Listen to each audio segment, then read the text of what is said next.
Alors pour ce qui est ديال normalement ديال الكونسير ديال القولون يعني لو كونسير كولوريكتال جينيرالمون سي ان كونسير اللي اونتر كيما تقدر تكون افيكتيفمون تا عنده علاقه مع التغذيه، يعني العوامل الخارجيه، لا سيدونتاريتي، يعني واحد ما كيكونش كيمارس واحد الحركات الرياضيه بصفه منتظمه، كيكون كياكل الماكله اللي كتكون غنيه بالاملاح وكتكون قليله من لي فيبر، ستادير الالياف نورمالمون اللي مهمه نورمالمون للذات. كيكون نورمالمون بزاف ديال لي شاركوتري، داك اللحوم اللي كتكون نورمالمون ترانسفورمي، هادشي كامل كيقدر نورمالمون يؤدي به هذا المرض. اضافه الى نورمالمون الى تناول اللحوم الحمراء اللي بينات الدراسات بانه بلوس دو 500 غرام، يعني اكثر من 6 كيلو في السيمانه، تقدر تؤدي افيكتيفمون لهذا ظهور هذا المرض السرطان. سيتادير كو تقدر بحال اللي قلنا في الاول، تقدر بحال دابا البو ماجوري نورمالمون لو ريسك، اضافه الى عوامل اخرى نوتامون تو سكي هيريديتير، يعني كاينين شي كيكونوا دي ميوتاسيون جينيتيك اللي افيك هذيك تناول نورمالمون هذيك اللحوم الحمراء ولا تناول لي غريس بزاف، يقدر بيان سور يؤدي لنا لهذيك مرض القولون. واللي كنشير ليه هو انه لينا كنلاحظوهم في دي سوجي بوكو بلو جون انتر 40 و 50 واللي في دو جور او لوندومان، ستادير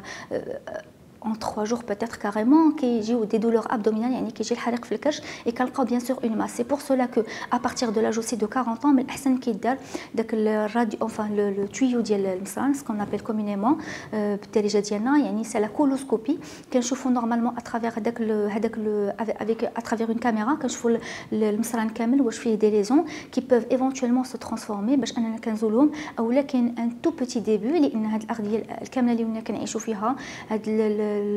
هاد المواد الحافظه اللي كنستعملوها، هاد المواد البلاستيكيه اللي كنستعملوها بزاف، كل ولات الماجور لو ريسك. اي دونك اون اي فريمون بيردو دون سو شان دو ترافاي، اللي ما كايناش اون ريلاسيون دو كوز ا ايفي ديريكت، اون يا با دو ريسك، انفان يا با دو زعما اون ني با on n'est pas vraiment à l'abri de tout cancer si on suit vraiment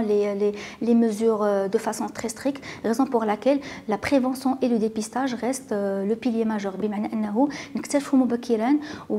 ونتفاداو زعما او ماكسيموم، ولكن لا بريفونسيون ما كتكونش 100% انه غادي ما يمكنناش نحفظ نتصابوا. دونك كنديروا لا بريفونسيون يعني الوقايه، واضافه الى ذلك الكشف المبكر. والحمد لله اللي يمكننا نبشروا بانه الحمد لله ولينا كنشافيو الناس، ولينا كنلاحظوهم انهم كيعيشوا 10 سنين 15 عام 20 عام، الحمد لله ما كيعاودش كاع يرجع المرض، غير هو الواحد خاصو يتشبت نورمالمون بالادويه. il faudra vraiment bien suivre la stratégie thérapeutique dès le début, parce que si jamais on la rate من الاول le pronostic il peut très bien être mauvais par la suite. والناس يزعموا انهم يديروا شويه الكشف المبكر، ما يخافوش، لانه الحمد لله ولينا كنوصلوا لنسبات عاليه ولنسبات اللي كتشرف الاطباء وكتشرف المواطنين كاملين بانهم الحمد لله نسبه المستوى ديال الطب ديالنا غادي وكيتحسن الحمد لله.